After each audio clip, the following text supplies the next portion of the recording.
Vocês lembram que ele até era aluno de Gamaliel, que Gamaliel ele era do Sinédrio, e o Sinédrio é que manda matar o primeiro mártir, né?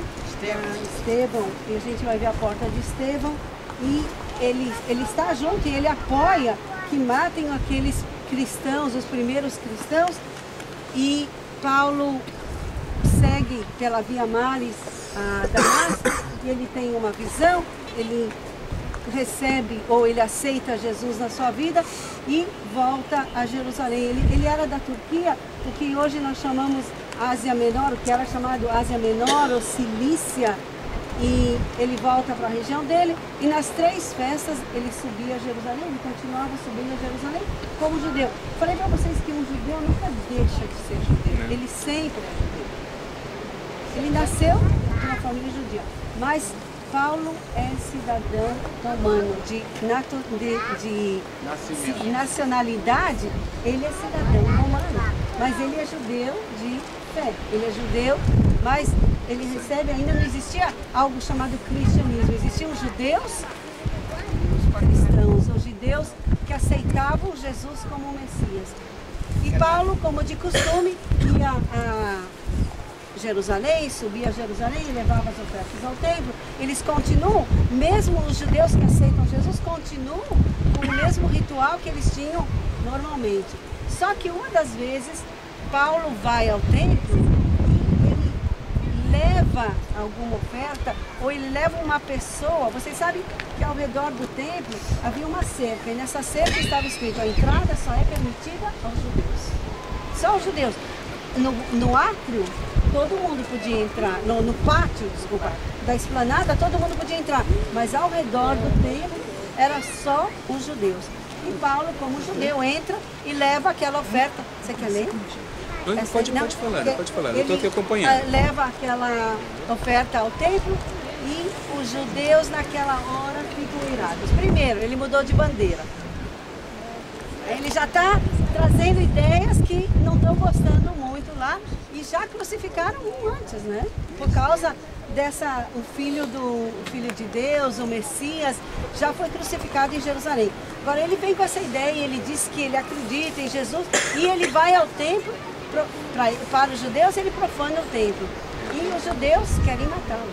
Os judeus, de qualquer maneira, falam assim: ele profanou, ele não pode fazer isso. Eles viram Paulo andando na cidade de Jerusalém com um homem de Éfeso, chamado Trófimo. Então eles pensaram, quando viram Paulo dentro do templo, eles pensaram que Paulo tinha introduzido Trófimo dentro do templo, que tinha passado naquela barreira de contenção ali. Então eles começaram a gritar: socorro, socorro, socorro. Aí está esse homem aí que vem pervertendo tudo e profanou o templo. Eles acharam que ele tinha feito isso. E aí eles querem matar Paulo lá. Exato. Agora, como os judeus matavam? Apedrejando a morte. E o castigo dos romanos, que os romanos introduzem, é a crucificação.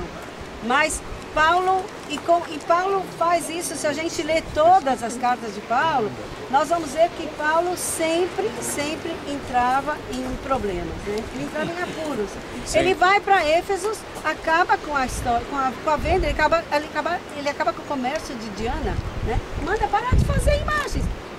Esse cara veio aqui acabar com o nosso comércio, né? Querem apedrejá-lo, querem matá-lo. Ele foge de uma certa maneira de lá. Ele vai para Corinto, ele vai para Aeropago, lá na Grécia, em Atenas, ele goza do Deus dele. De novo, ele tem que sair correndo de lá. O tempo todo ele entra em apuros nas 7 igrejas, nos 7 lugares que ele vai, e em Jerusalém, muito mais. E ele... O tempo todo, ele na última hora, ele tirava o passaporte dele e falava assim: sou cidadão romano, não pode mexer comigo. Não, cidadão romano é intocável, intocável. Mas os judeus estão falando em cidadão romano, e daí? Você é judeu, primeiro você é judeu, então agora você vai ser julgado como nós judeus julgamos. Vamos apedrejá-lo à morte. E é Festo que tem que tirá-lo de lá, o governador romano tem que tirá-lo de lá, e ele vem escoltado para cá, porque ele fala assim: eu quero ser julgado por Roma, eu sou romano, eu quero ser julgado por Roma. Aqui é uma coisa meio complicada, né? Porque de um lado ele é das leis judaicas, porque são as leis, ele está transgredindo as leis judaicas, Ele não está fazendo nada contra Roma. E isso é importante a gente lembrar. Depois nós vamos até o lugar, ele fica preso aqui 2 anos, esperando para ser julgado. E no dia que ele é julgado, né? Vamos ler daqui a pouquinho. As autoridades romanas nem sabem o que fazer com ele. Ele fica preso aqui, eles não sabem o que fazer com ele. Eles não sabem o que fazer com ele. Agora, a gente tem que lembrar assim, quando Jesus é levado à casa de Caifás, nós iremos à casa de Caifás amanhã, o sumo sacerdote. Vocês lembram que Jesus é traído no Getsêmani e ele vai ser levado primeiro à casa de Caifás, o sumo sacerdote. Ele vai ser julgado pelas leis judaicas. E quando Jesus chega à casa de Caifás, qual é a acusação? Blasfêmia. Ele diz ser Filho de Deus. Filho de Deus. E quando o Sinédrio e quando o sumo sacerdote Caifás pergunta para ele: você realmente disse que você é o Filho de Deus? Ele falou assim: sem dúvida, falei mesmo, falei abertamente, falei em todos os lugares. De manhã cedo, Jesus, ele passa a noite na casa de Caifás, a gente vai ver tudo isso.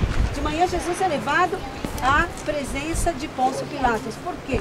Porque era Páscoa. E em Jerusalém estava o representante do rei de Roma. Ele estava em Jerusalém. E esse é Pôncio Pilatos. Ele morava aqui, mas ele vai para Jerusalém. E lá em Jerusalém, então, se o Sinédrio, se o sumo sacerdote tivesse mandado matar Jesus, blasfêmia, réu de morte, esse homem tem que morrer. Se ele tivesse matado Jesus, Pôncio Pilatos ia no dia seguinte para lá e falou assim: e eu estou fazendo aqui o quê? Quem é a autoridade aqui? Eu ou você? Então, eles têm que dar um jeitinho.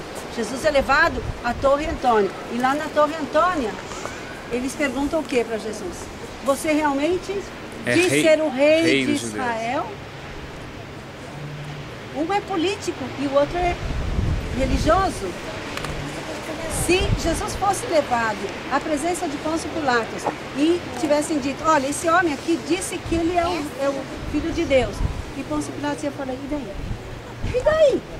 Deixa, qual o problema? Deixa, é ameaça a Roma? Dizer que ele é o Filho de Deus? Deixa ele falar. É ameaça para vocês, judeus. Mas para nós, para Roma, não tem ameaça nenhuma.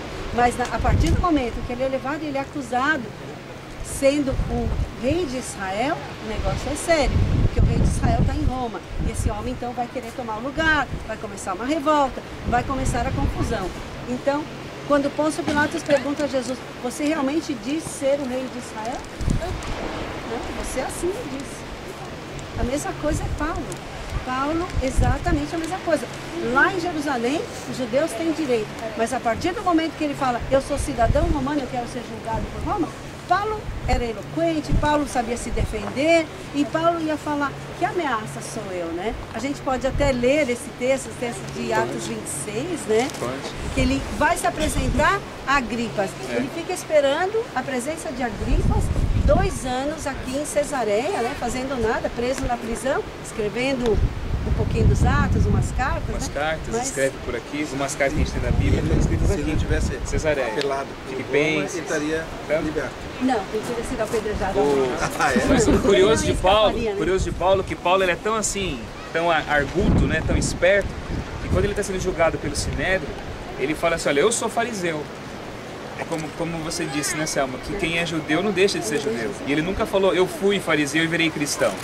Ele fala: eu sou fariseu e sou filho de fariseus e estou sendo julgado com respeito à minha crença na ressurreição dos mortos.